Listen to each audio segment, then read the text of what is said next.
Hello friends, welcome to my channel. আবার একটি নতুন ইন্টারেস্টিং টেক রিলেটেড ভিডিও নিয়ে আপনাদের সঙ্গে হাজির হয়েছি। যারা ইমো অ্যাপ্লিকেশনটি ইউজ করে থাকেন তাদের জন্য অত্যন্ত সুখবর। ইমোতে এমন দুটি সেটিংস যুক্ত হয়েছে নতুন আপডেটের পরে। সেই সেটিংস দুটি আপনি যদি ফলো করেন তাহলে আপনি অত্যন্ত নিরাপদভাবে আপনি ইমো অ্যাপ্লিকেশনটি ব্যবহার করতে পারবেন।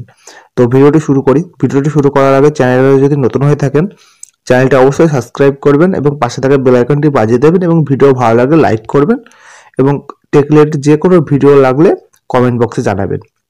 চলুন, প্রথমে ইমো অ্যাপ্লিকেশনটি খোলার আগে আপনি যদি ইমো অ্যাপ্লিকেশনটি আপডেট না করে থাকেন তাহলে আপনি প্লে স্টোরে গিয়ে ইমো অ্যাপ্লিকেশনটি প্রথমে আপডেট করে নেবেন, কারণ এটি যেহেতু নতুন আপডেট ইমোর, সেই জন্য আপডেটটা করে নেবেন অবশ্যই। তো প্রথমে আমি প্রথম সেটিংস দেখাচ্ছি। প্রথমে আপনি ইমো অ্যাপ্লিকেশনটি ওপেন করবেন। ওপেন করার পরে প্রথম সেটিংসটি হলো, ধরুন আপনি ইমোতে কারোর সাথে ভিডিও কলে কথা বলেন।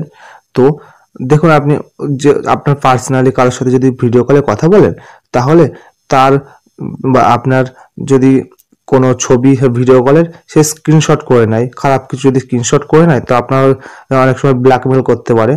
তো এর ফলে আপনি অনেক প্রবলেম ফেস করতে পারেন।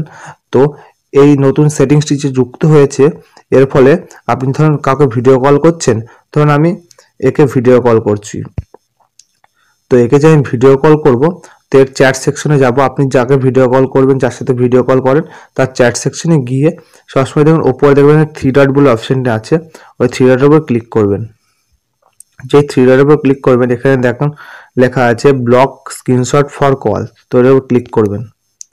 তো এই অপশনটা দেওয়ার কারণ হলো, আপনি যদি কাউকে ভিডিও কল করেন, ধরুন আপনার পার্সোনালি কাউকে ভিডিও কল করেছেন, তো তার ফলে সে আপনার ভিডিও কলের যাবতীয় কিছু, আপনি ধরুন আপনার শরীর দেখাচ্ছে, কিছু দেখাচ্ছেন, তো আপনার কিছু স্ক্রিনশট করতে পারবে না ভিডিও কলে।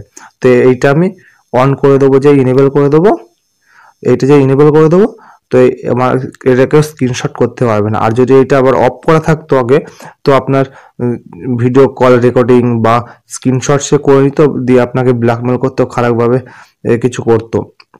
তো এটা আপনি সবসময় ইনেবল করে রাখবেন, তার ফলে আপনি অনেকটা সেফ থাকবেন। তো এবার আমি বেরিয়ে আসি। বেরিয়ে আসার পরে এবার আমি দ্বিতীয় সেটিংস দেখাবো। দ্বিতীয় সেটিংসটি হলো, আপনি যে কোনো কারোর চ্যাট সেকশনে যাবেন।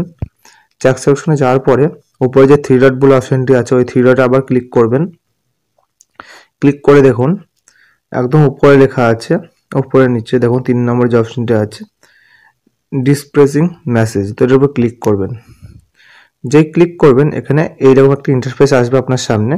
দেখুন নিচে লেখা আছে একদিন বা 1 ডে, 7 ডেজ, 30 ডেজ, তারপরে ক্লোজ।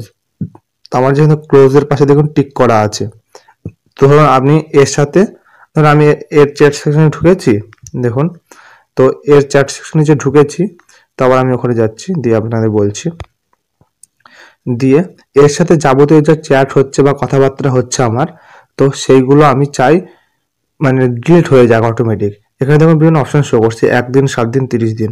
যদি আমি এখানে 1 দিনের উপর ক্লিক করে থাকি তাহলে আমি ওর সাথে যা কথাবার্তা হয়েছি সম্পূর্ণরূপে ওর কাছ থেকেও ডিলিট হয়ে যাবে, আমার কাছ থেকেও ডিলিট হয়ে যাবে 1 দিন। আর যদি এখানে 7 দিন করি, তো আজকে যে কথাবার্তা হয়েছে পরবর্তী 7 দিনের মধ্যে, মানে 7 দিন হয়ে যাবে যেই, তখন সব যাবতীয় কথাবার্তার মেসেজ এখান থেকে ডিলিট হয়ে যাবে। তো আমি যেহেতু যা যে কথাবার্তা বলবো, তো আমি 7 দিনই করা থাকবো, যে 7 দিন পরে অটোমেটিক সেটা ডিলিট হয়ে যাবে, আমার কাছ থেকে ডিলিট হয়ে যাবে, তার কাছ থেকেও ডিলিট হয়ে যাবে যাবতীয় কথাবার্তা আমার আর তার মধ্যে যা কথাবার্তা হয়েছে।